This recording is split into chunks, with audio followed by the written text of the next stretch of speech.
এ গরমে আমার জীবনে আর পানি নাই।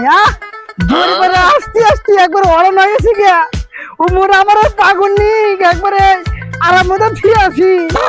সবার কেমনে করে একবার শেষ করলো বিনাশ করলো যাই তাড়াতাড়ি যাই হাজে।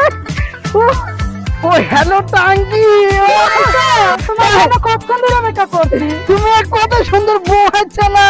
গরমের তো ঘাই মাটি হয়ে গেছে। তুমি জ্ঞান না যাও তোমাকে না গরুর মধ্যে ফাইন দিয়ে দিতেছে। ও মা গো, সত্যি কত সুন্দর মনে হলো যে এই লাল বোন না বুঝছো না, খুব ভালো লাগতেছে। হ্যাঁ তাই কইতাছো। আর যদি মনে হচ্ছে বিয়ে করবো না একবার বাসর মনে হয় যে উগান্ডা করবো। করবা এখন তো পেনে যাবা। খালি কি মনে হলো যে জটাঙ্গে যাবো, আরে কত জায়গা মনে হচ্ছে হানি মনে যাবো, উগান্ডা যাবো, সিঙ্গাপুর যাবো, দুবাই যাবো, আর ওই যে কোনো দিন আছে শামুক খাও যাবো। হ্যাঁ তাহলে মনে করেন ওই যে আর সময় না ট্রেনের মনে হলো যে টিকিট কেটে ছিঁড়েছি মনে হলো যে নাও জায়গা তাড়াতাড়ি জায়গা ট্রেন ছেড়ে দিলে রে।